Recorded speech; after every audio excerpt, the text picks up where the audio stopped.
Hi friends, నమస్తే. SSC CGL 2026 notification అయితే వచ్చేసింది. 12,256 వేకెన్సీస్‌తో ఒక పెద్ద నోటిఫికేషన్ అయితే రావడం జరిగింది. ఈ నోటిఫికేషన్‌కి సంబంధించి దీని ఇంపార్టెంట్ డేట్స్ ఏంటి, వేకెన్సీ డీటెయిల్స్ ఏంటి, ఎలిజిబిలిటీ క్రైటీరియా, క్వాలిఫికేషన్స్, అలాగే ఏజ్ లిమిట్ కావచ్చు, అప్లికేషన్ ఫార్మ్ కావచ్చు, అలాగే సెలక్షన్ ప్రాసెస్ అనేది ఈ కంప్లీట్ వివరాలనేది మనం ఒకసారి ఈ వీడియోలో చూసుకుందాం. ఎవరైతే మా ఛానల్‌కి కొత్తగా వచ్చారో మా ఛానల్‌ని సబ్స్క్రైబ్ చేస్తే మరిన్ని రాబోయే నోటిఫికేషన్‌కి సంబంధించిన వీడియోస్ మీకొస్తాయి కాబట్టి దయచేసి మా ఛానల్‌ని సబ్స్క్రైబ్ చేసుకోండి. మాకు సపోర్ట్ చేయండి. ఇక వివరాల్లోకి వెళ్తే staff selection commission combined graduate level examination 2026 SSC CGL. ఇందులో ఉన్న పోస్ట్ టైప్ వచ్చేసి group B and group C 12,256 పోస్టులు అయితే రావడం జరిగింది.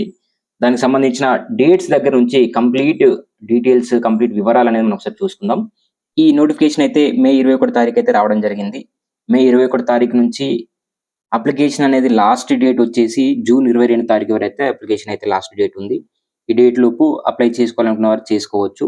అలాగే ఎగ్జామ్స్ వచ్చేసి tier 1 exam and tier 2 exam అయితే ఉంటది. టైర్ 1 ఎగ్జామ్ వచ్చేసి అరౌండ్‌గా అప్రాక్స్‌గా ఒక ఆగస్ట్, సెప్టెంబర్ మధ్యలో ఎగ్జామ్స్ అయితే ఉండే అవకాశం ఉంది. అలాగే టైర్ 2 ఎగ్జామ్ కూడా డిసెంబర్‌లో వచ్చేసి ఈ ఇయర్ డిసెంబర్‌లో పెట్టే అవకాశం అయితే ఉంది. దీని తర్వాత డాక్యుమెంట్ వెరిఫికేషన్ అనేది ఉంటది. అయితే ఈ నోటిఫికేషన్‌కి సంబంధించిన వేకెన్సీ డీటెయిల్స్ చూస్తే వేకెన్సీలు అయితే 12,256 అయితే వేకెన్సీస్ అయితే ఉన్నాయి. దీంట్లో పూర్తి వివరాలు మళ్ళీ మనం చూసుకుంటే ఎడ్యుకేషన్ క్వాలిఫికేషన్ కూడా చూసుకుంటే ఎడ్యుకేషన్ క్వాలిఫికేషన్ అనేది ఖచ్చితంగా అయితే బ్యాచిలర్ డిగ్రీ అనేది ఏదైనా యూనివర్సిటీ నుంచి తీసుకోబడి ఉండాలి. అయితే కొన్ని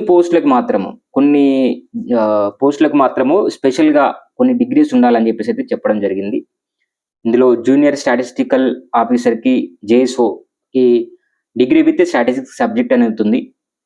అలాగే స్టాటిస్టికల్ ఇన్వెస్టిగేటర్ గ్రేడ్ 2 పోస్ట్‌కి అయితే స్టాటిస్టిక్స్ అండ్ మ్యాథమెటిక్స్ బ్యాక్‌గ్రౌండ్ సబ్జెక్టులు ఉండాలని చెప్పేసి, అలాగే అసిస్టెంట్ ఆడిట్ ఆఫీసర్‌కి కామర్స్, ఫైనాన్స్ ఆర్ ఎకనామిక్స్ ప్రిఫరెన్స్‌గా ఈ సబ్జెక్టులు అయితే ఇవ్వడం జరిగింది.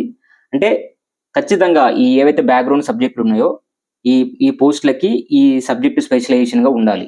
మిగతా వాటికి ఎనీ డిగ్రీతో అయినా పర్లేదు. దీనికి అప్లై చేసుకోబడితే సరిపోతది. అలాగే దీనికి ఏజ్ లిమిట్ వచ్చేసి 18 సంవత్సరాలు మినిమమ్ ఏజ్. మాక్సిమం ఏజ్ వచ్చేసి 32 సంవత్సరాలు. అంటే దీంట్లో ఆహ్, కాలిక్యులేషన్ అనేది కూడా ఉంటది మళ్ళీ. ఆగస్టు 1 వరకి.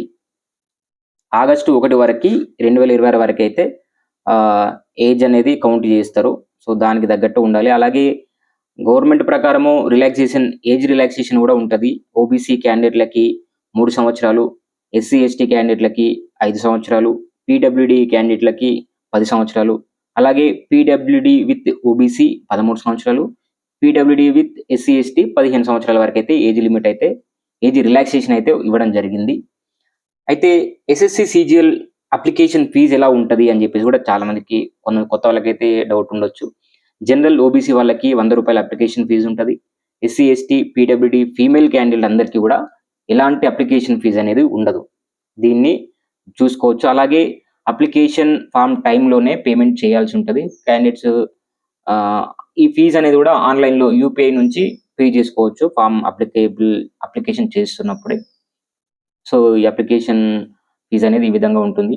అలాగే సెలక్షన్ ప్రాసెస్ వచ్చేసి మీరొకసారి చూసుకుంటే ఎస్ఎస్సి సిజిఎల్ అనేది ఎవ్రీ ఇయర్ ఒక పెద్ద నోటిఫికేషన్ వస్తది.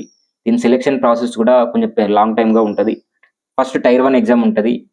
టైర్ 1 ఎగ్జామ్ వచ్చేసి ఆబ్జెక్టివ్ టైప్ కంప్యూటర్ బేస్డ్ ఉంటది సీబీటీ. ఆహ్, ఇందులో సబ్జెక్టులు కూడా general intelligence and reasonings, general awareness, quantitative aptitude, English comprehensive ఇవి ప్రధానంగా ఈ సబ్జెక్టుల నుంచి ఆబ్జెక్టివ్ టైప్‌లో అయితే ఎగ్జామ్ ఉంటది. ఈ టైర్ 1 ఎగ్జామ్‌కొచ్చేసి ఇప్పుడు మీకు ఇచ్చిన ఈ 4, 5 సబ్జెక్టుల నుంచి ప్రతి దాంట్లో నుంచి ఒక 25 క్వెషన్స్ అట్లా వస్తాయి. ఒక్కొక్క క్వెషన్‌కి 2 మార్కులైతే ఉంటది. టోటల్ 100 క్వెషన్స్, 200 మార్క్స్ అయితే ఇది 1 అవర్ ఎగ్జామ్‌లో అయితే ఇవ్వడం జరుగుతుంది. అయితే నెగెటివ్ మార్కింగ్ కూడా ఉంటుంది. మీరందరూ చూసుకోవాలి. టైర్ 1 ఎగ్జామ్‌లో కూడా నెగెటివ్ మార్కింగ్ ఉంటది. నెగెటివ్ మార్కింగ్ వచ్చేసి 0.5 మార్క్స్‌కి అయితే కేటాయించడం జరిగింది. అంటే మనము 2 తప్పులు పెడితే 1 మార్క్ పోతది అనే విధంగా అయితే ఈ నెగెటివ్ మార్కింగ్ కూడా ఉంది. టైర్ 1 ఎగ్జామ్ ఈ స్క్రీనింగ్ టెస్ట్ అయిపోయిన తర్వాత టైర్ 2 ఎగ్జామ్ ఉంటది. టైర్ 2 ఎగ్జామ్ గూడా టైర్ 1 ఎగ్జామ్ ఎవరైతే క్వాలిఫై అవుతారో వాళ్ళకి టైర్ 2 ఎగ్జామ్ ఉంటది.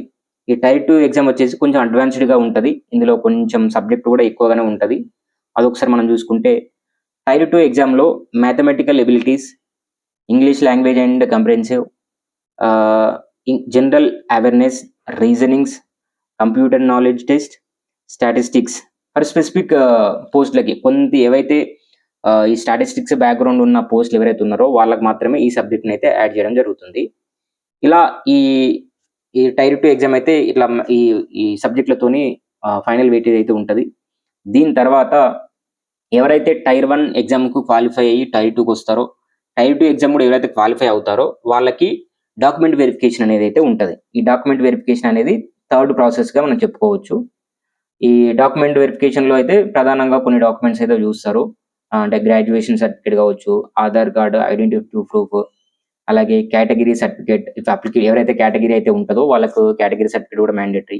పాస్‌పోర్ట్ సైజ్ ఫోటోగ్రాఫ్స్, అలాగే ఆహ్, డొమిసైల్ సర్టిఫికేట్స్ అని చెప్పేసి కొన్ని ఉంటాయి. అవి కావచ్చు. పీడబ్ల్యూడీ సర్టిఫికేట్స్ ఉంటే అవి కావచ్చు. అప్లికేబుల్ అవుతున్న వాళ్ళకి మాత్రమే సర్టిఫికేట్స్ తీసుకొని వీటిని డాక్యుమెంట్ వెరిఫికేషన్ చేస్తారు.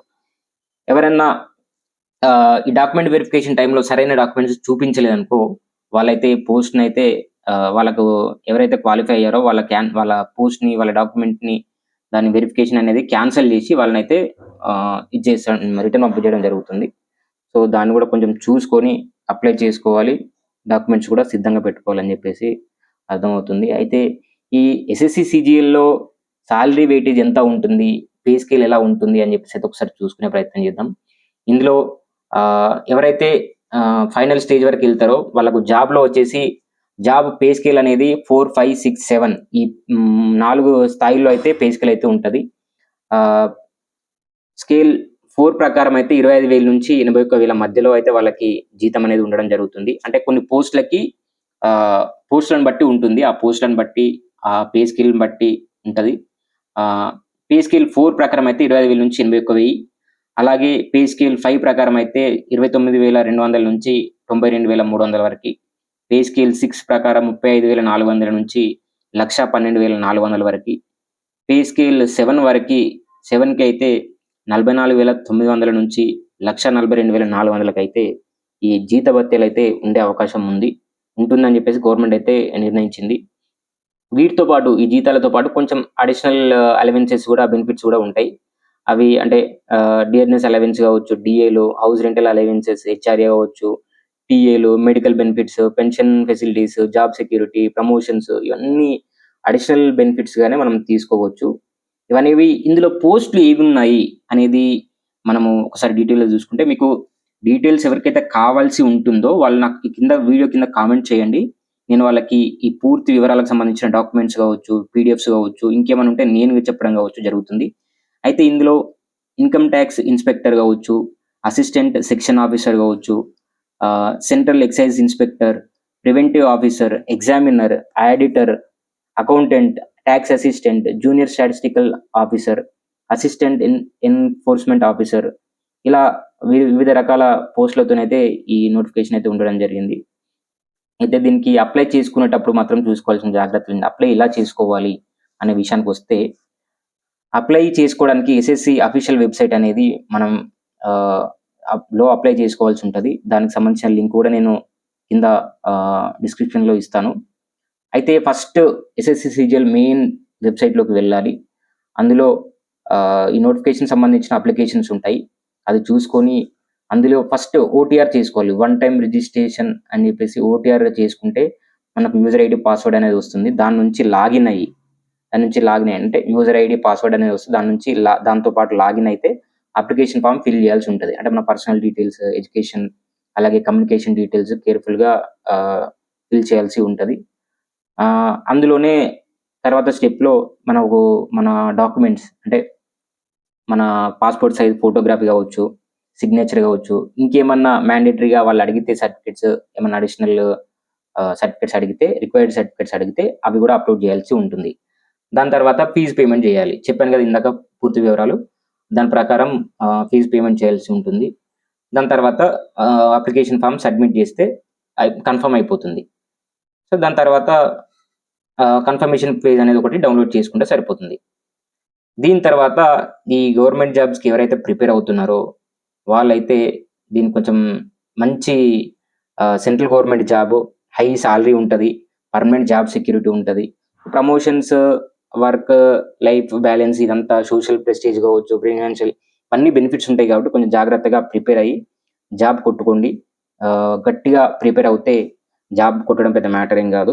ఈ వీడియో మీకు నచ్చితే మా ఛానల్‌ని సబ్స్క్రైబ్ చేసుకోండి. ఈ వీడియోకి లైక్ చేసి కామెంట్ చేయండి. మీ మిత్రులు ఎవరైనా ఎస్ఎస్‌సి, సీజీఎల్ కోసం వెయిట్ చేస్తే దానికోసం ప్రిపేర్ అయితే వాళ్ళకి వీడియోని పంపించి వాళ్ళకి కూడా హెల్ప్ చేయాల్సిందిగా కోరుతున్నాము. జై హింద్, జై భారత్.